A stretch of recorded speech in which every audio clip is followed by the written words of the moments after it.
بسم اللہ الرحمن الرحیم۔ حضرت امام ابو حنیفہ کا واقعہ ہے کہ ان کے زمانے میں خلیفہ کے دربار میں ایک شخص آیا جو خدا کی ذات سے انکار کرتا تھا۔ اس نے کہا، میں نہیں مانتا کہ خدا موجود ہے۔ یہ کائنات طبع رفتار سے خود بنی ہے اور خود چل رہی ہے۔ لوگ مر رہے ہیں اور پیدا ہو رہے ہیں۔ یہ سب ایک طبعی کارخانہ ہے، کوئی بنانے والا نہیں ہے۔ یہ اس کا دعویٰ تھا اور اس نے چیلنج کیا کہ مسلمانوں میں جو سب سے بڑے عالم ہوں اس کو میرے مقابلے میں لایا جائے تاکہ میں ان سے بحث کروں۔ اور لوگ غلطی میں مبتلا ہیں کہ اپنی طاقتوں کو خواہ مخواہ ایک غیبی طاقت کے تابع کر دیا ہے جو سارے جہان کو چلا رہی ہے۔ تو اس زمانے میں سب سے بڑے عالم امام ابو حنیفہ تھے۔ خلیفہ نے امام ابو حنیفہ رحمۃ اللہ علیہ کے پاس آدمی بھیجا۔ رات کا وقت تھا، رات ہی کو خلیفہ کا دربار منعقد ہوتا تھا۔ آدمی بھیجا کہ وہ آ کے اس شخص سے بحث کریں اور اسے سمجھائیں اور راہ راست پہ لائیں۔ چنانچہ وہ آدمی پہنچا۔ بغداد میں ایک بہت بڑا دریا ہے، اسے دجلہ کہتے ہیں۔ اس کی ایک جانب شاہی محلات ہیں، ایک جانب شہر۔ تو امام ابو حنیفہ رحمۃ اللہ علیہ شہر میں رہتے تھے، اس لیے دریا پار کر کے آنا پڑتا تھا۔ اس شخص نے امام صاحب سے کہا کہ دربار میں ایک شخص آیا ہے اور وہ دعویٰ کر رہا ہے کہ خدا کا وجود نہیں ہے، کائنات خود بخود چل رہی ہے، آپ کو مناظرہ کے لیے بلایا ہے۔ امام صاحب رحمۃ اللہ علیہ نے فرمایا، اچھا آپ جا کے کہہ دیں کہ میں آ رہا ہوں۔ وہ آدمی واپس گیا اور کہا، امام صاحب کو میں نے خبر دے دی ہے اور آپ آنے والے ہیں۔ اب دربار لگا ہوا ہے، خلیفہ، امراء، وزراء بیٹھے ہوئے ہیں اور شخص بھی بیٹھا ہوا ہے۔ امام صاحب کا انتظار ہے مگر امام صاحب نہیں آ رہے۔ رات کے 12 بج گئے، امام صاحب ابھی تک نہیں آئے۔ اس شخص کو بہت غصہ آیا اور اس نے کہا، معلوم ہوتا ہے کہ امام صاحب ڈر گئے ہیں اور سمجھ گئے ہیں کہ کوئی بڑا فلسفی آیا ہے، میں اس سے نبٹ نہیں سکوں گا، اس لیے گھر میں چھپ کر بیٹھ گئے ہیں اور آپ یقین رکھیں وہ نہیں آئیں گے، میرے مقابلے میں کوئی نہیں آ سکتا۔ اب خلیفہ بھی پریشان، درباری بھی حیران، اور وہ شخص بیٹھا ہوا شیخی دکھا رہا ہے۔ جب رات کا 1 بجا تو امام صاحب رحمۃ اللہ علیہ پہنچے، دربار میں حاضر ہوئے۔ خلیفہ وقت نے تعظیم کی جیسے علماء ربانی کی جاتی ہے۔ تمام دربار کھڑا ہو گیا۔ خلیفہ نے امام صاحب سے کہا، آپ اتنی دیر میں کیوں آئے؟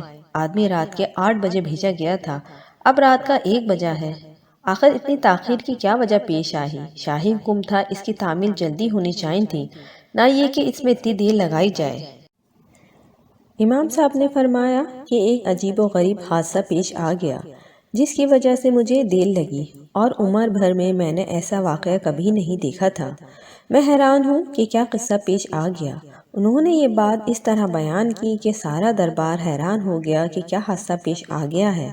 فرمایا، بس عجیب و غریب ہی واقعہ تھا اور خود مجھے ابھی بھی سمجھ نہیں آیا کہ کیا قصہ تھا۔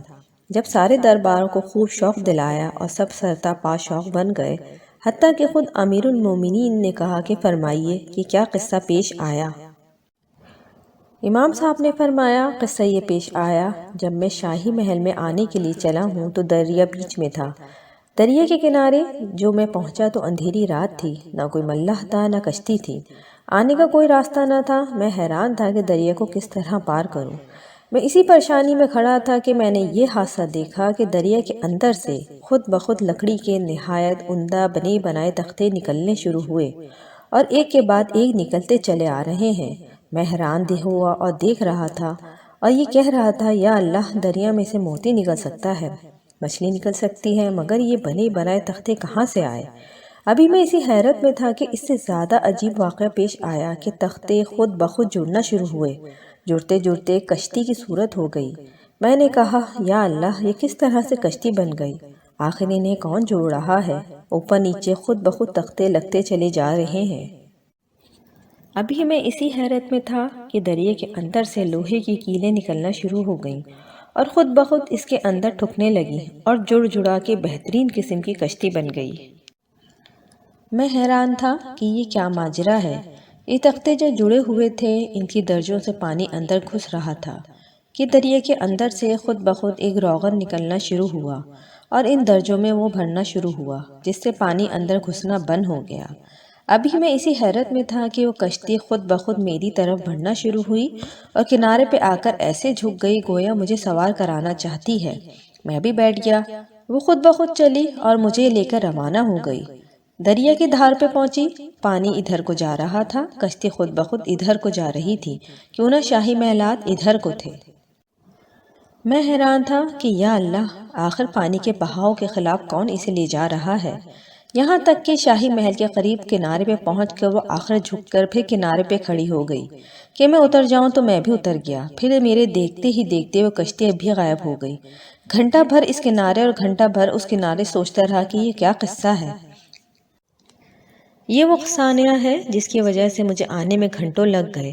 اب تک میں سمجھ نہیں پایا کہ آخر کیا ماجرا تھا، اور میں امیر المومنین سے معافی چاہتا ہوں کہ 8 بجے بلایا گیا اور 1 بجے پہنچا ہوں۔